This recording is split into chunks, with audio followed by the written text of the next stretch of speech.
Hello friends, કેમ છો બધા? સ્વાગત છે તમારું મારી ચેનલ કુકિંગ વિથ રિધિમાં. તો આજે આપણે બનાવીશું મસ્ત સ્પાઇસી ગ્રેવીવાળા રાજમા બનાવીશું. તો આ વિડીયોને લાસ્ટ સુધી જોજો અને કેવી રીતે ગ્રેવીવાળા રાજમા બનાવવા તે પણ શીખી લેજો. તો મેં અહીંયા મારે સવારે રાજમા બનાવવાના હતા, તો એટલા માટે મેં રાતે જ ગરમ પાણી કરીને રાજમાને પલાળવાના છે. સાદા પાણીમાં રાજમાને પલાળવાના નથી. તો આ મુજબ મેં પલાળી લીધા છે.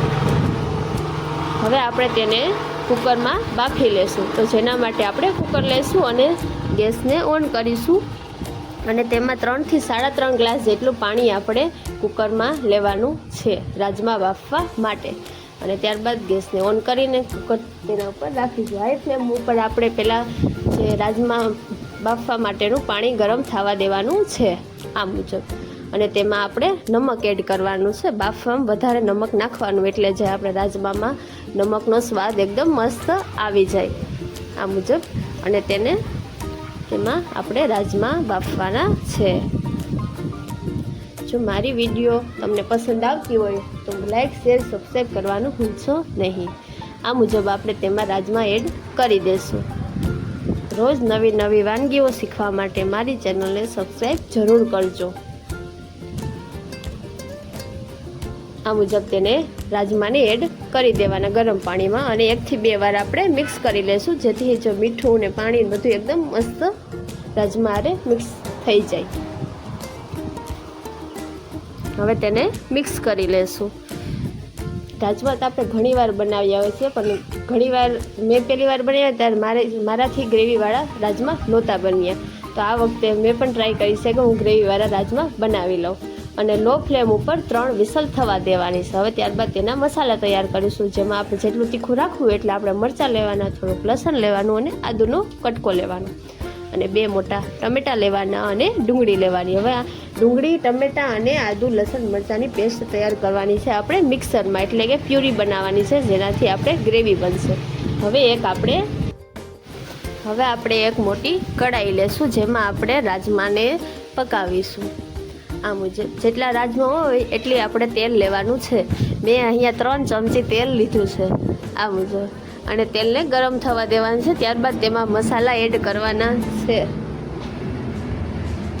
અને તેમાં આપણે 2 મરચાં, સૂકા મરચાં, 2-3 બાજીયા, 2-3 લવિંગ અને મરી આપણે એડ કરવાના છે. અને તેમાં રાઈ નથી નાખવાની, આપણે જીરું નાખવાનું છે વઘારમાં.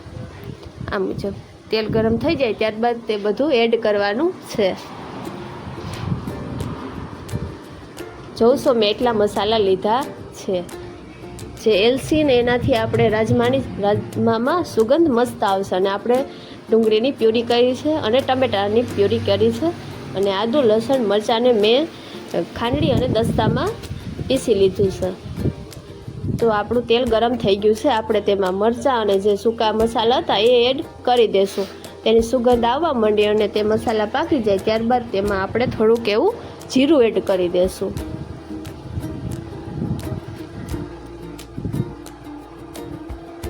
જો તમારે અહીંયા બટરમાં બનાવવો હોય તો તમે તેલની જગ્યાએ બટર પણ એડ કરી શકો છો. અને તમારે જો બેય રાખવું હોય તો તેલને બટર બે નાખીને તમે તેનો વઘાર કરી શકો છો. હવે આપણે તેમાં જે ડુંગળીની પ્યુરી તૈયાર કરી હતી એ ઉમેરી દઈશું અને તેને મિક્સ કરતું રહેવાનું છે. ડુંગળીની પ્યુરી નીચે ચોંટી ન જાય તેનો ખ્યાલ રાખવાનો છે.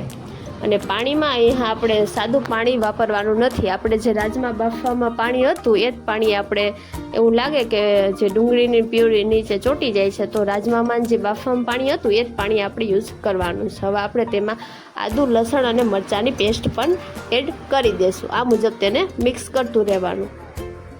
ડુંગળીનો કલર થોડો બદલાવા લાગે એટલે બ્રાઉન જેવો થવા લાગે ત્યારબાદ તેમાં આપણે બધા સૂકા મસાલા એડ કરવાના છે. એટલે કે જે હળદર ને આપણે ધાણા જીરુંનો પાવડર ને લાલ મરચું ને એ બધું એડ કરવાનું છે. અને ત્યારબાદ આપણે ડુંગળીને જે રાંધી જાય ત્યારબાદ તેમાં આપણે ટમેટાની પ્યુરી એડ કરવાની છે. તમારે અહીંયા બધો મસાલો પાકી જાય ત્યારબાદ જ ટમેટાની પ્યુરી નાખવાની છે. હવે આપણે તેમાં બધા મસાલા એડ કરી દઈશું, જેમાં 1 નાની ચમચી એવી હળદર નાખીશું અને તમારે તીખું કરવા માટે તમારે લીલા મરચાં એડ કરવાના. લાલ ચટણી આપણે વધારે એડ કરવાની નથી, ફક્ત ને ફક્ત અહીંયા કલર માટે જ આપણે લાલ ચટણી એડ કરીશું. આ મુજબ મેં અહીંયા થોડુંક તીખા માટે થોડીક એડ કરી છે. અને હવે આપણે 2 ધાણા જીરુંની ચમચી એડ કરી દઈશું. આ મુજબ અને થોડુંક એવું કાશ્મીરી લાલ મરચું આપણે એડ કરી દઈશું, જેનાથી જે આપણા રાજમાનો કલર એકદમ મસ્ત આવશે. જો તમે આવી રીતે બનાવશો તો તમારા રાજમા એકદમ મસ્ત ગ્રેવીવાળા તૈયાર થશે. અને થોડુંક સ્વાદ અનુસાર નમક નાખી દેવાનું. રાજમા બાફવામાં આપણે નમક નાખ્યું જોઈએ, પણ જો આમાં આપણે નાખશું તો જે આપણે ગ્રેવી છે તેમાં પણ તેનો નમકનો સ્વાદ એકદમ મસ્ત આવશે અને મોડું નહીં લાગે. આ મુજબ તેને મિક્સ કરવાનું. તમે થોડીક વાર મિક્સ કરશો એટલે જે રાજમાના એટલે જે ગ્રેવીનો કલર છે એકદમ મસ્ત લાલ થઈ જશે. એવું લાગે તો જે રાજમા બાફામાં આપણે પાણી લીધું હોય એ પાણી થોડુંક નાખી દેવાનું, જો તમને લાગે કે નીચે તળિયે ગ્રેવી છે એ ચોટે છે. આ મુજબ મિક્સ કરતું રહેવાનું. અને જ્યાં સુધી જો જે આપણે આ ડુંગળીની ગ્રેવી છે તેમાંથી તેલ છૂટું થઈ જશે, ત્યારબાદ આપણે ટમેટાની પ્યુરી એડ કરવાની છે. જો તમારે ગ્રેવીવાળા રાજમા ખાવા હોય તો તમે આવી રીતે બનાવજો, એટલે મસ્ત ગ્રેવીવાળા રાજમા તૈયાર થશે. તો જોશો કે જે આપણા ગ્રેવીનો કલર પણ એકદમ લાલ થઈ ગયો છે અને બદલાવા લાગ્યો છે. હવે થોડીક વાર હજી આપણે મિક્સ કરી લેશું. આ મુજબ મિક્સ કરતું રહેવાનું. હવે આપણે તેમાં ટમેટાની પ્યુરી એડ કરી દઈશું અને સારી રીતે મિક્સ કરી લેશું. ટમેટાની પ્યુરીને થોડીક વાર આપણે જે આ ગ્રેવી સાથે પકાવવાની છે, એટલે તે કાચી ના રહે અને એકદમ મસ્ત પાકી જાય. આ મુજબ તેને મિક્સ કરી લેવાનું. જોશો કે એકદમ કેવી મસ્ત ગ્રેવી આપણી તૈયાર થઈ ગઈ છે અને સુગંધ પણ એકદમ મસ્ત આવે છે, કેમ કે અહીંયા એલચી ને જે આપણે ગરમ મસાલા એડ કર્યા છે જેનાથી મસ્ત સુગંધ આવે છે. જો આ બોલો ગરમ મસાલો પાવડરવાળો આવે એ તમારે એડ કરવો હોય તો પણ તમે અહીંયા કરી શકો છો, અડધી ચમચી જેટલો. અને જો વધારે રાજમા હોય તો તમે એ મુજબ 1 ચમચી જેટલો એડ કરી શકો છો. તો આપણો મસ્ત ગ્રેવી તૈયાર થઈ ગઈ છે અને તેલ પણ છૂટવા લાગ્યું છે, એટલે કે અલગ થવા લાગ્યું છે. તો હવે આપણે તેમાં જે આપણે બાફેલા રાજમા હતા એ એડ કરવાના છે અને ગેસની ફ્લેમ લો રાખવાની છે, જેનાથી આપણી ગ્રેવી છે એ નીચે તળિયે બળે નહીં એના માટે, કે ચોટી ન જાય એના માટે. તો આ મુજબ આપણે રાજમા એડ કરી દઈશું. મારી ચેનલ લાઈક, શેર ને સબસ્ક્રાઈબ કરવાનું ભૂલશો નહીં.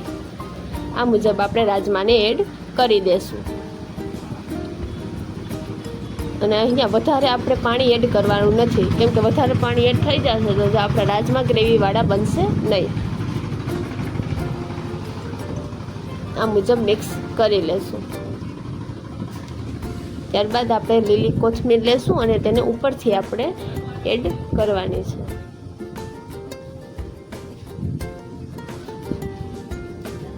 એવું લાગે કે નીચે તળિયે ચોટે છે તો થોડુંક પાણી એડ કરી દેવાનું.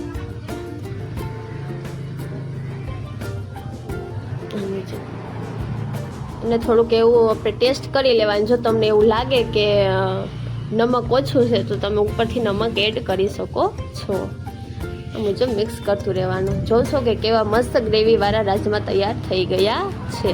અને ત્યારબાદ તેમાં કોથમીર ઉપરથી એડ કરી દઈશું. જો તમારે અહીંયા લીંબુ નાખવું હોય તો તમે લીંબુનો રસ એક લીંબુનો રસ એડ કરી શકો છો, જેનાથી ખાટો સ્વાદ આવશે અને એકદમ મસ્ત લાગશે.